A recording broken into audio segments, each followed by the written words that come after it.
Welcome to Democracy Now!, democracynow.org, the War and Peace Report. I'm Amy Goodman.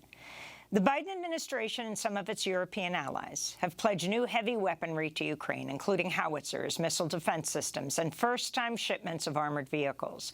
On Thursday, the Pentagon said its new $2.5 billion military aid package will include dozens of Bradley fighting vehicles and Stryker armed personnel carriers.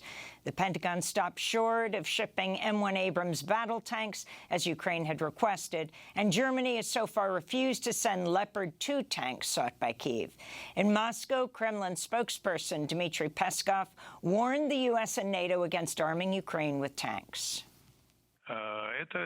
This is potentially extremely dangerous. This would mean taking the conflict to a new level, which of course will not bode well from the point of view of global and European security. Meanwhile, the Washington Post reports CIA Director William Burns traveled secretly to Kyiv last week to personally brief President Volodymyr Zelensky on Russia's military plans in the coming weeks and months, particularly talking about a potential spring offensive.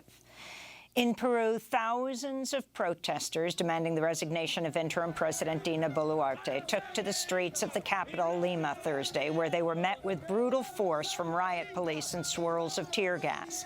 This was the sixth straight week of mass protests since the ouster and arrest of leftist President Pedro Castillo in December. Over 50 people have been killed in clashes with Peruvian security forces. This is Jose de la Rosa, one of the protesters in Lima. We want the usurper Dina Boluarte to step down and call for new elections. The protests will continue. The south of the country is in an uprising at the moment. We came to Lima from all the southern regions. Boluarte spoke at a news conference Thursday where she praised police and accused protesters of instigating violence and chaos. That was not a peaceful protest. The violent acts that occurred in December and January will not go unpunished. In France, over 1 million people marched in the streets of cities, including Paris, Marseille, and Nice on Thursday, as labor unions held a nationwide strike against plans by President Emmanuel Macron to raise the age of retirement from 62 to 64. In Paris, more than 36 people were arrested after police tear-gassed protesters from Bastille Square. This is a trade union leader, Laurent Escure. We want to have a good retirement. We don't want to retire broke, tired, broken. We want to enjoy our last years with our children, our grandchildren, maybe with our parents who have to be taken care of. So it is a message of social justice that we want today. If the government does not come to its senses, there will be more strikes to follow. That is why we appeal to reason and not to make the choice of irresponsibility and to choose the voice of reason. In the United Kingdom, unions have condemned a bill proposed by conservatives that would allow the state to break strikes of public sector workers by ensuring they maintain minimum services during work stoppages. Workers violating the bill could lose their jobs. Their unions could be sued. Labor leaders have condemned the bill as undemocratic, unworkable, and illegal. They're planning to mobilize over 100,000 civil servants in a one-day strike February 1st.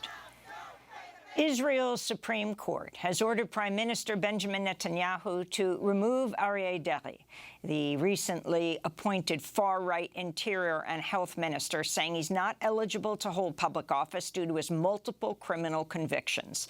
This comes as Netanyahu's new ultra-nationalist, ultra-religious coalition attempts to disempower the judiciary. Analysts say the decision could either lead to a constitutional crisis or the dissolution of the weeks-old government. On Thursday, U.S. National Security Advisor Jake Sullivan met with Netanyahu in Jerusalem, where Sullivan reiterated Biden's bone-deep commitment to Israel. Sullivan also met with Palestinian President Mahmoud Abbas in Ramallah, who called on the U.S. to put pressure on the new Israeli government to halt the killing of Palestinians and its plans to expand illegal settlements. The meeting came as Israeli forces killed 2 more Palestinians during a raid in Jenin Thursday. The victims were identified is 26-year-old Adam Jabarin and 57-year-old Jawad Farid Bawakta, a high school teacher, father of 6, who was delivering first aid to Jabarin when he was shot dead by a sniper. At least 17 Palestinians have been killed by Israeli forces this year, including 4 children. The Harvard Kennedy School has restored its fellowship offer to Kenneth Roth, the former director of Human Rights Watch, after Harvard was blasted for rescinding the author over Roth's and Human Rights Watch's criticism of Israeli human rights abuses. Kenneth Roth appeared on Democracy Now! Earlier this month to warn against the chilling effect of Harvard's initial decision. This is a very serious problem. I mean, it's not just a problem for me personally. This is not, impeding my career in a significant way. But I think about, first of all, the younger academics who don't have, the visibility that I do, who are going to take from this lesson the view that if you touch Israel, if you criticize Israel, that can be a career-killing move. You'll get canceled. And that's a disastrous signal to send. To see our full interview with Kenneth Roth, go to democracynow.org. Colombia's government has pledged it will no longer award new contracts to drill for oil and gas as President Gustavo Petro seeks to fulfill a campaign promise to transition Colombia away from fossil fuels. Colombia's Energy and Mines Minister, Irin Velez, spoke Thursday at the World Economic Forum in Davos. We have decided that we are not going to enter into new gas and oil exploration contracts. This has, of course, been very controversial at the national level. But for us, this is a clear sign of our commitment to the fight against climate change, because we know that this decision is a planetary decision that is absolutely urgent and needs immediate action. In Brazil, 2 indigenous Pataxó land defenders were murdered Tuesday in the municipality of Itabela. 17-year-old Nauir Brito de Jesus and 25-year-old Samuel Cristiano do Amor Divino were traveling to a farm when gunmen on a motorcycle shot them in the back, according to witnesses. The Pataxó people have faced intense conflicts with local ranchers who've invaded their land. This comes as the government of President Luis Inácio Lula da Silva has launched a series of raids in search of illegal loggers and ranchers in the Amazon rainforest in an effort to halt deforestation, which skyrocketed under the far-right former President Jair Bolsonaro. This is the anti-deforestation mission's leader. The rhetoric of the former government created a mindset among people that led many to invade areas and deforest them, planting farms and thinking that the government would eliminate indigenous lands and legalize these invasions for cattle production. Back in the United States, the Supreme Court said Thursday it is unable to identify the person responsible for leaking the draft opinion on Dobbs last year, which overturned Roe v. Wade, or the constitutional right to abortion. The court conducted over 100 interviews as part of the investigation in one of the worst breaches in Supreme Court history. At least 90 people had access to the opinion before it was publicly released. This weekend would have been the 50th anniversary of Roe v. Wade. Since the ruling was overturned, 12 states have enacted total abortion bans.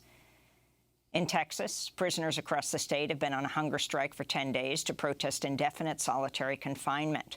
In some cases, people have been held in solitary confinement for decades. Human rights groups, including the UN, have said the practice amounts to torture. In New Mexico, prosecutors in Santa Fe are charging Alec Baldwin with 2 counts of involuntary manslaughter over the killing last year of cinematographer Helena Hutchins by a loaded prop gun on the set of the film Rust. The film's armorer, Hannah Gutierrez-Reed, will also be charged with involuntary manslaughter. Baldwin's lawyers vowed to fight the charges. SAG-AFTRA, the union representing many Hollywood actors and other film and media professionals, also condemned the decision to hold Baldwin, who was also a producer on the film, responsible for Hutchins' death, saying, quote, "An actor's job is not to be a firearms or weapons expert." Google's announced plans to lay off 12,000 workers with immediate effect, affecting about 6% of the company's workforce. Google's CEO announced the layoffs this morning, just 2 days after Amazon and Microsoft announced layoffs affecting a combined 28,000 people.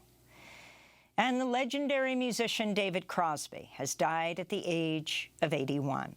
The singer, guitarist, songwriter was a pivotal member of two of the most influential bands of the 60s, the Byrds and Crosby, Stills, Nash and Young.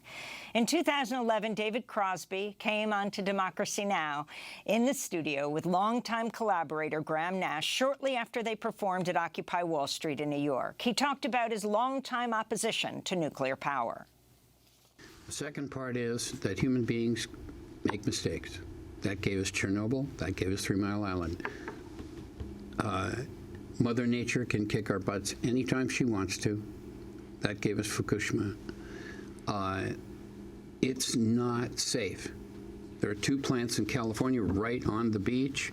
One of them's on a fault line. It's 50 miles to windward of my house. I keep... I sort of look that way to make sure I spot the plume when it happens. There's nothing safe about it, and there's nothing green about poisoning your country.